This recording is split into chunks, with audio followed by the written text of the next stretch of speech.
আমি আজকে চলে আসছি উত্তরবঙ্গ তথা কোচবিহারের সেরা সেরা কোচবিহারবাসীর গর্ব কোচবিহার রাস মেলাতে।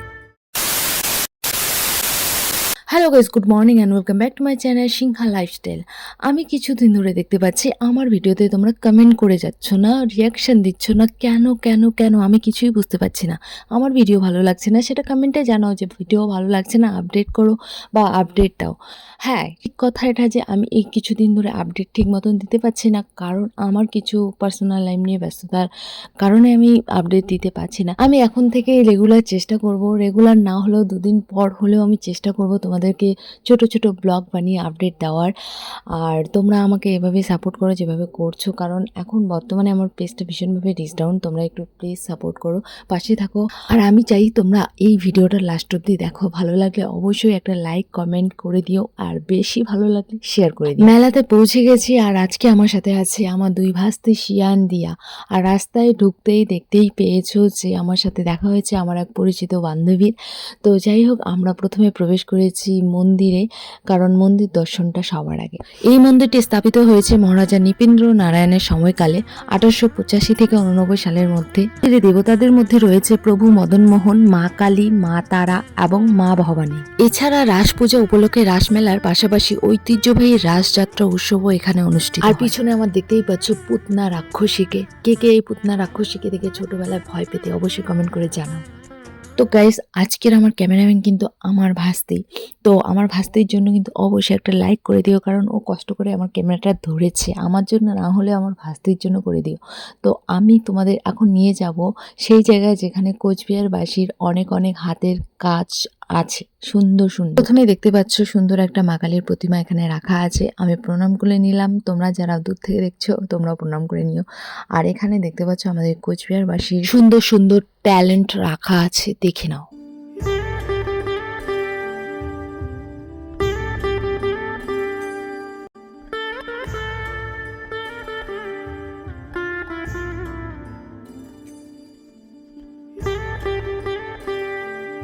আমাদের মন্দির দর্শন করা হয়ে গেছে, এখন আমরা বেরোবো। বেরোনোর পথে তোমরা দেখতে পারবে কোচবিহারের রাজা রানীদের ছবি ডান সাইডে, আর এখানে বা সাইডে একটা দুর্গা প্রতিমা, যেটা আমাদের কোচবিহারের সেরা সেরা পুজো নির্বাচিত হয়েছে, তাই এখানে রেখেছে পশ্চিমবঙ্গ সরকার দ্বারা। তোমরা দেখতে পাচ্ছ আমরা 13 নম্বর গেট দিয়ে রাসমেলার মাঠে প্রবেশ করলাম। আর সামনে দেখতে পাচ্ছ প্রচুর দোকান, জামা কাপড়ের দোকান, সোয়েটারের দোকান, খাবার দোকান থেকে শুরু করে বিভিন্ন ধরনের দোকান আছে। আর এখানে দেখতে পাচ্ছ একটা ডান সাইডের দোকান, যেখানে শুধুমাত্র হাতের কাজ, এখানে শুধুমাত্র হাতের কাজ।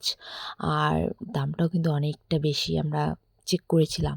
আর সামনেই তোমরা দেখতে পাচ্ছ রাস মেলার মঞ্চ, যেখানে বড় বড় সিঙ্গাররা এসে প্রত্যেক দিন গান করে যায়। এটা হচ্ছে মূল মঞ্চ। তারপর আমরা চলে আসলাম পাঁশকুড়ার চপ খেতে, যেই দোকানটা এসছে নদিয়া থেকে। তো আমি মেলাতে গেলেই আমি প্রত্যেকবারই এই চপটা খাবো, নিরামিষ চপ। তো আমরা খাইলাম হচ্ছে মোচার চপ, কারণ জাস্ট ভাসতে ছিল ওইটাই, তো ওটাই খেলাম।